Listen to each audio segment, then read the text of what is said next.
How about another round of applause for the Riverside Township Band?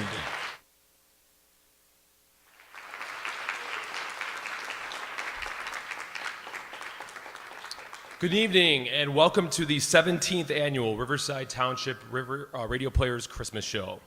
My name is John Gelsomino and I am the director for tonight's programs. Tonight we will be presenting two holiday comedies from Old Time Radio, an episode of Fibber, McGEE and Molly from 1945 and an Armis Brooks from 1953, plus a couple of surprises along the way.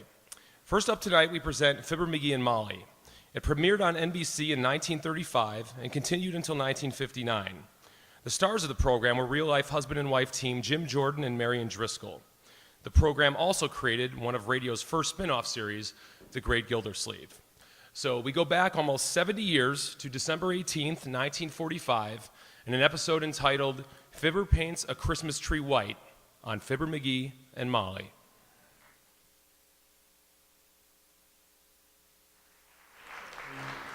The Johnson Wax Program with Fibber, McGEE, and Molly.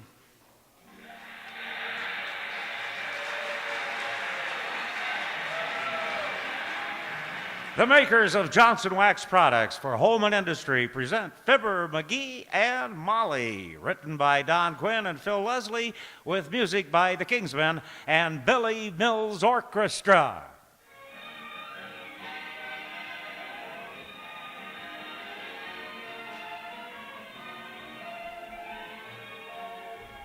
What two things are you most anxious to have in your home? Aren't they beauty and cleanliness? Think for a moment how easily and inexpensively you could have both beauty and cleanliness just with an occasional application of genuine Johnson's wax to your floors, furniture, and woodwork. A rich, mellowed, polished wax surface is a thing of beauty in itself. The wax brings out the grain and the beauty of the wood. It adds a soft luster to leather, linoleum, and metal surfaces. And of course, this tough wax film protects these surfaces against wear, dirt, and moisture. Dust and dirt do not adhere readily to a wax polished surface. So cleaning is not only easier, but a waxed home is actually cleaner and more sanitary. Johnson's wax is of the very finest quality and long wearing. The cost is really very little, so why not practice protective housekeeping in your home with genuine Johnson's wax? Dealers everywhere carry it.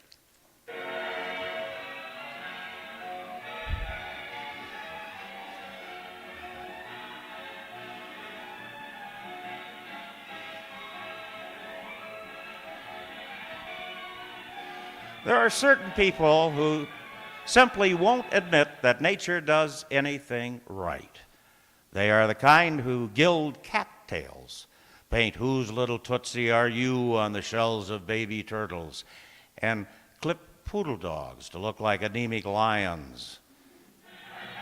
Here's one of those people now as we meet Fibber, McGEE, and Molly.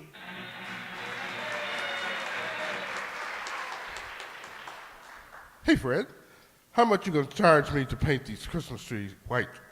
Why do you want it white, McGee? What do you mean, why do I want it white? You got 100 trees in this lot you've painted white. Yeah, and I think they're all horrible. But some people like them that way. Never mind the artistic comment, Fred. How much? $10. $10? To spray a little white paint on this half-pint tree? Who do you think you are, Rembrandt? Look, maybe you don't understand. I want this tree painted white, not gold-plated. $10. You're a pirate, and I'll bet you made $200 already today. You're a cheapskate, and I've made $340. You're a robber, and you want to sell a half interest in the lot? You're a stoop, and I wouldn't sell my own mother a half interest. You're a low-down, dirty...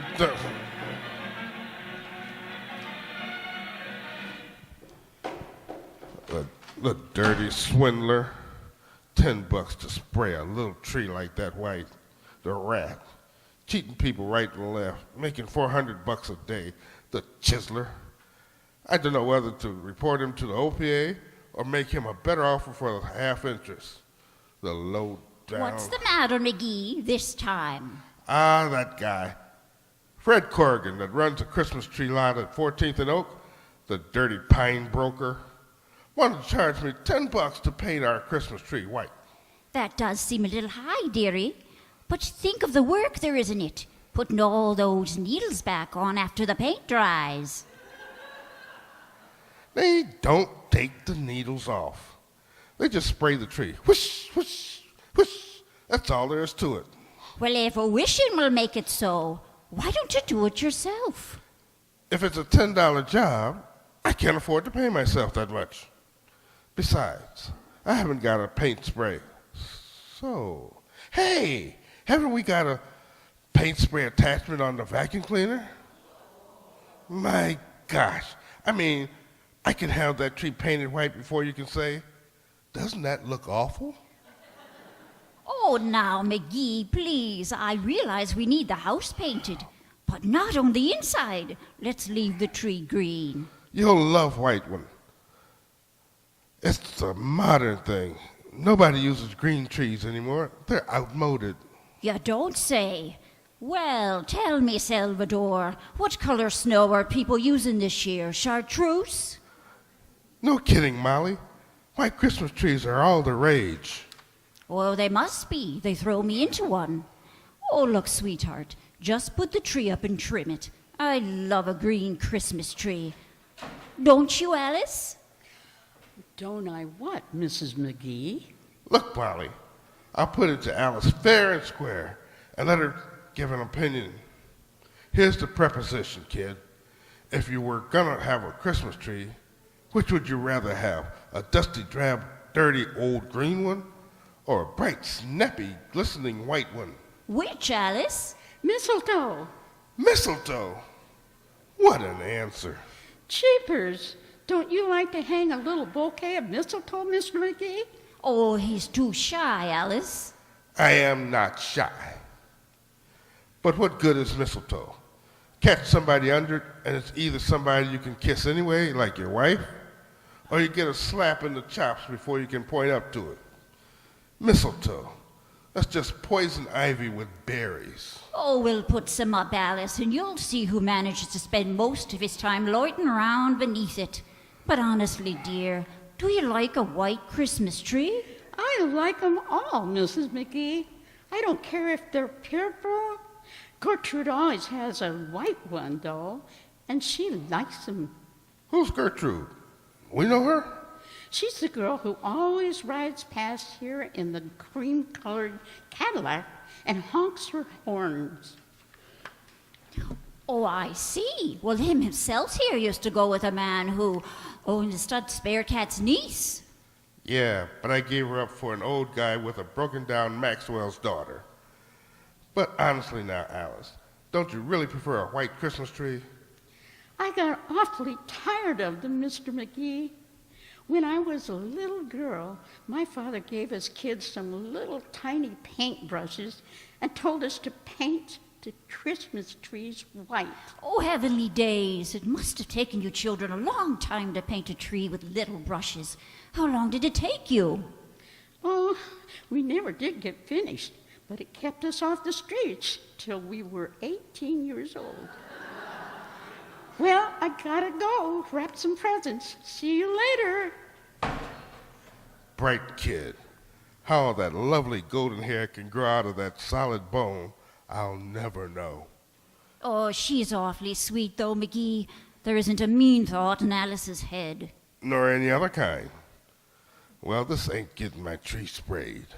Oh, where did you leave the tree, McGee? Out in front. I can attach the vacuum cleaner cord from the porch light. Now, let me see. Come in. Oh, hello there, Dr. Gamble. Hello, Molly, and how are you today, Pantry Punch? Fine, Jumbo. You out spreading a little cheer, telling your patients you're going to retire? Oh, he's not going to retire for years yet, are you, Doctor? My dear, I will retire on that far distance day when I can write a personal check for $400 and not have the hired help at the Fourth National Bank burst into hysterical laughter. Go on, you old miser. You got that much buried under a loose brick in the fireplace right now. Trouble with you is you got more affection for $1 than my wife has for a pound of butter. And that's the love match of the year, fatso. Oh, you have no right to say that, McGee. Dr. Gamble does more private charity work than anybody in town. Certainly, I'm a very noble character. When I walk down the street, flowers spring into bloom, birds burst into song, and taxicabs honk twice before they try to kill me. Well, I've got to run along now. This is my busy season, you know. Oh, I suppose the children keep you pretty busy around Christmas time, Doctor. No, it's the so-called grown-ups, my dear. This is the silly season when 200-pound men start climbing 49-cent stepladders to wire dime store angels to the top of $3 Christmas trees and wind up in a $500 plastic cast. Pennywise and compound fracture foolish. Don't you want to stick around and watch me trim our Christmas tree, Doc? I'm painting it white. You don't have to do that, skipwit. When I put my gift for you under it, it'll turn white. Good night.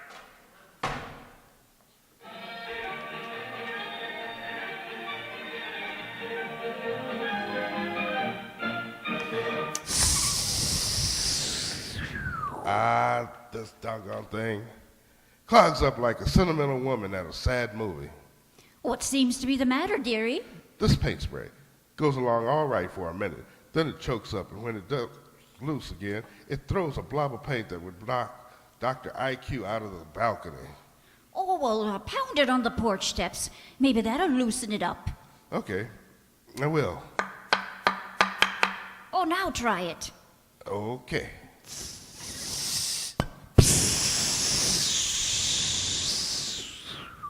Oh, heavenly days, McGee. You almost hit me with that. Sorry, kiddo. I didn't know it was loaded. Well, here we go. That ratted. It done it again. Clogged up. Well, hurry up and get the job finished, McGee. It's colder than a lying man's lunch out here. You go in the house if you wanna. I can handle this all right. No, I've got to stay out here and tell people who you are. You get a little more of that white paint on you, and they'll think you're a badly constructed snowman.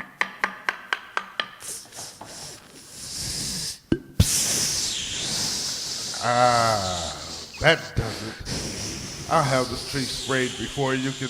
Oh, what's your aim, dearie? Oh, no better. No, shut it off. Here comes Mrs. Carstairs. Oh, hello there, Mrs. Carstairs. Won't you come in the house and have a slug of tea? No, thank you, my dear. I'm just out walking my Pekingese and must hurry along. What Pekingese? Kirsty, I don't see him. Oh, it was too cold for him to come along, Mr. McGee. But as long as one of us goes out, he's satisfied. Oh, he's really a sweet little dog, Millicent, from what I've seen of him.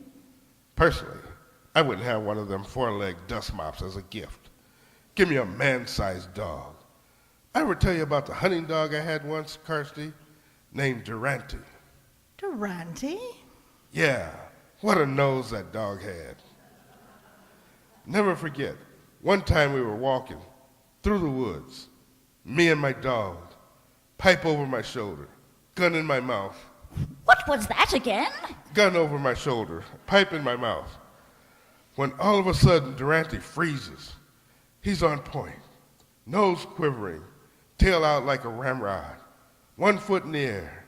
I raises my gun, walk slowly forward, and there, not 10 feet away, was a guy sitting on a stump. That was quite a dog, Mr. McGee. Trained to flush game wardens, was he? No, sir. I bawled the dog out, and then I was never so ashamed in my life. It was the smartest thing he'd never done. Why? Well, sir, I got talking to the guy, and you know what? His name was Partridge. Henry W. Partridge. Wasn't that wonderful, Kirsty?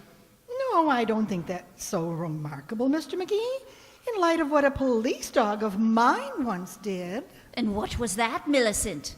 I mean, after all, it's so cold out tonight, the bologna won't spoil.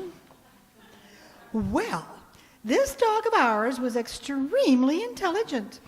One day I had him in the post office, and I noticed he was staring at the police posters on the wall. Suddenly, he dashed out the door and was gone. Probably went out to steal an apple off a fruit stand, Kirsty. No. When I got home, he was gripping our butler by the vest pocket and was barking into the telephone, which he had knocked off the table. When the police arrived, it turned out that Jarvis was wanted by the authorities in 3 states. But why was your dog holding him by the vest pocket, Millicent? That was where our butler kept his fountain pen. You see, he was wanted for forgery. Well, so nice to have seen you. Good evening. Who does she think she's kidding? I don't believe a word of that story.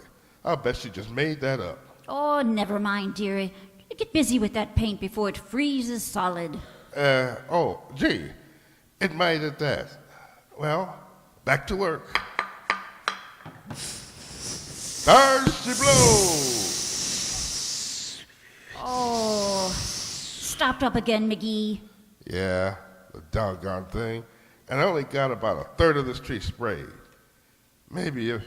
Hey, wait a minute. What? How could Carstairs' dog be gripping the butler by the vest and barking into the phone at the same time? Oh, she didn't say he was gripping the butler with his teeth, dearie. I mean, after all, a dog as smart as that could hold him down with one hind paw, dial the police station with the other, and use his front feet to take fingerprints. Well, maybe. Oh, why should I worry? Oh, you're getting more paint on yourself than you're on the tree, McGee. Well, the wind keeps changing. They ought to make these paint sprayers with a weather vane on them. By George, if... Oh, in the time you've taken to get this tree a dirty white pet, I could have whitewashed the Kaibab National Forest with a flit gun. Well, doggone it, Hi, folks, what's going on here? Oh, hello, Mr. Wilcox. Hiya, Junior. Pull up a front step and give yourself a 3-point landing. And if you want your Christmas tree painted white, Mr. Wilcox, trot on home and get it. Yeah, I won't be out here very long.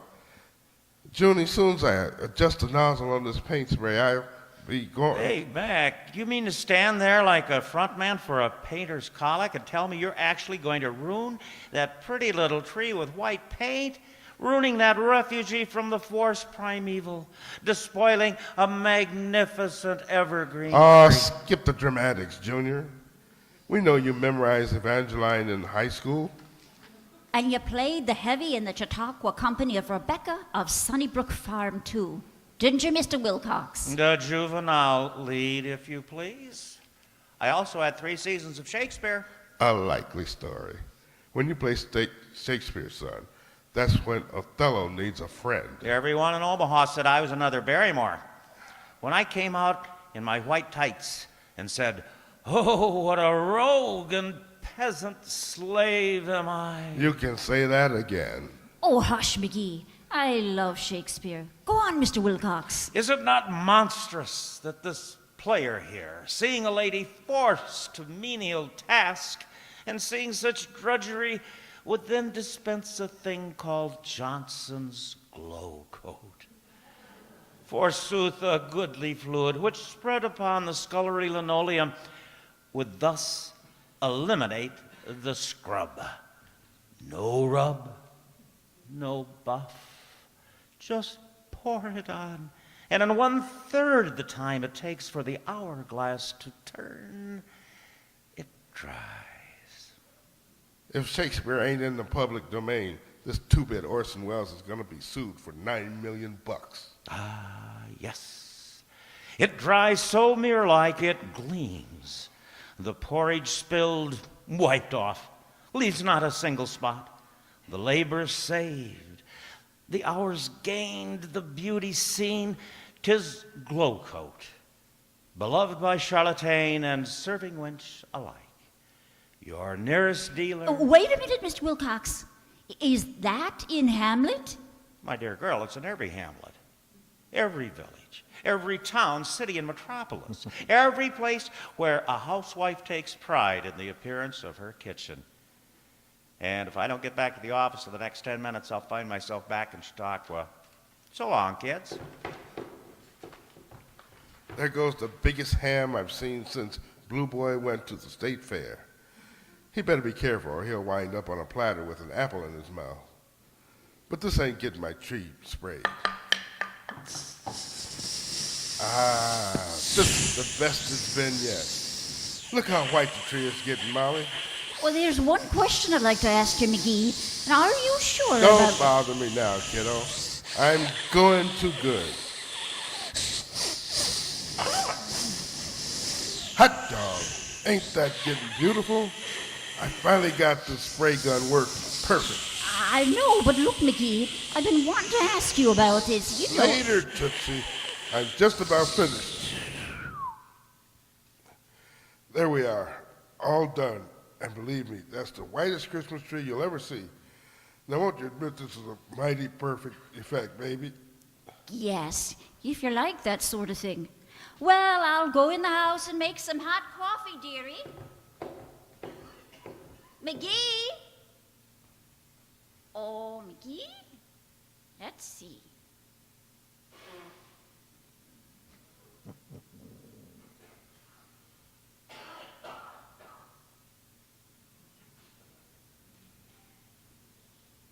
McGee?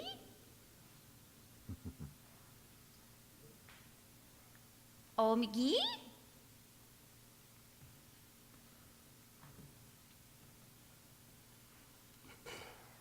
McGee? Yeah? Oh, whose tree is this on the front porch? Oh, that's the one I bought this morning when I'm gonna paint white, and oh my gosh, what tree did I paint? Oh, the one that's been growing there in the yard all these years. Bring in the vacuum cleaner when you come. If I ain't the dumbest guy that ever lived, a wise guy, a know-it-all, can't tell one tree from another. I'm a saphead, I'm brainless, incompetent, ham-handed, butterfingers. And if I wasn't so stupid, I'd never let me sit here and insult me either. What's the matter, mister? I know that voice. Is that you, Teeny? Sure it is, I betcha. What you sitting there with your head in your hands for, mister? Got a headache? Want me to get you an aspirin? Want me to? No thanks, sis. Medicine won't touch the kind of headache I got. That just busted my ego in 4 places. Gee, I'm sorry about that, mister, but... Oh, boy! Who did that? Huh? Who did what? Who painted the tree white? Gee, is that ever beautiful? Yeah, you see, I got a little confused and Oh, you're the nicest man in town, I betcha. Oh, you put your Christmas tree right in the front yard where everyone can share it with you. Well, I didn't exactly. Oh, gee, all the kids in the neighborhood are gonna love you for this, mister. Boy, I can hardly wait till you get it all lighted up. You can't, huh? I says, you can't, huh? Can't what? Can't wait till I get all the lights on it. Oh, gee, neither can I. And you know what, mister? What? When it's growing in the ground like that, it can't wobble and fall over either. Our Christmas tree at home is always wobbly. Lots of people make that mistake, sis. They don't stop to think if they were a tree and got all lit up and then came into a warm room, they'd wobble a little too. Skip it. Skip it. So you think it looks all right out here in the front yard, huh? Oh, boy, I'll say. No other little children that haven't got Christmas trees can come and see yours, can't they? Yes, I kind of planned to get a lot of little bags of candy and stuff and let the kids help themselves on Christmas Eve. Sis, I just planned that. Think they'd like that? Gee, will they ever? And us kids will sing. Sing what? Oh, you know, the song we sing for you every Christmas time. 'Twas the night before Christmas. Would you like to hear it, mister? Yes, I believe I would, sis. Okay. Hey, Connie, Johnny, want to hear it. Wonderful bunch of kids going around the neighborhood with a 30-piece orchestra.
This is NBC, the National Broadcasting Company. And now, let's meet the cast for Fibber, McGEE, and Molly. The man who wanted to paint the Christmas tree white, Fibber McGee, was played by Andre Dixon.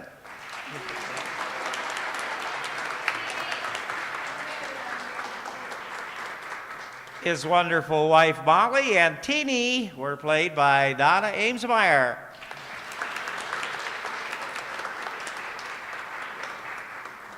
And Dr. Gamble was voiced by Dave Sanchi.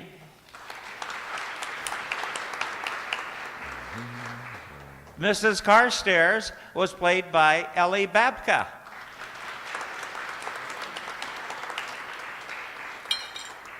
Fred the tree salesman was Roger Morris. And the lovely Alice was voiced by Nell Brennan.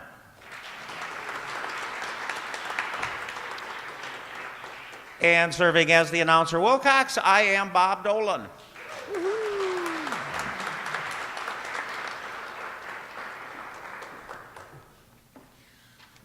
I'm really not a public speaker, so I'm going to use a cheat sheet. Last Wednesday, the Riverside Township lost one of its most unique and influential people in Judy Bar Topinka.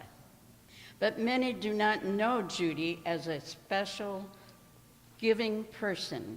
For an example, my youngest son, Stephen, joined the Army in the 80s. The parents of soldiers formed an organization of which It's a parents' organization that I met Judy at. Her son was not in the Army at that time. She was such a unique person. She sent soldiers letters, of which she sent mine a couple letters. And it was very special because it was 2 sheets of pica type, and you know how tiny and how much typing that takes. Not only that, but a month and a half ago, she invited me to her political meeting. She hugged me and kissed me. She also shook me and said, "Nell, you've got to get to the Riverside Township in February. There's going to be a very famous speaker there." Now, Judy devoted her life to public service. She served in the Illinois General Assembly, the Illinois State Senate. She was the first woman to be elected state treasurer, was a Republican nominee for governor, and paid the state's bills as comptroller. There's an article of greater depth of her career in the Cook County Chronicle. This entire time, Judy remained loyal to her hometown of Riverside and could be seen quite often from public affairs and events to garage and estate sales.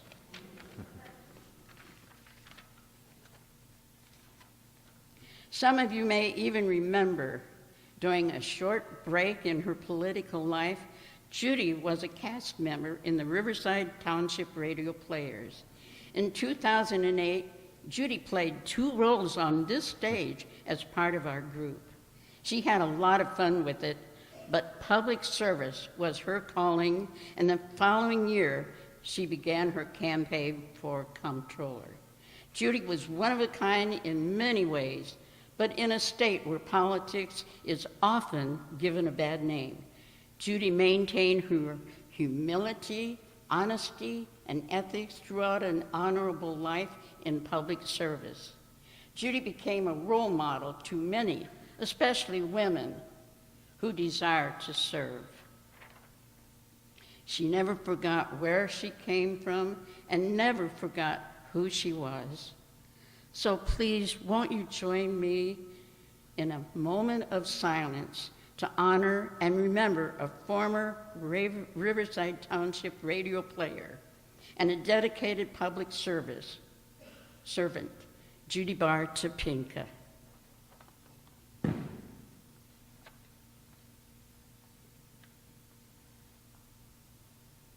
Thank you very much.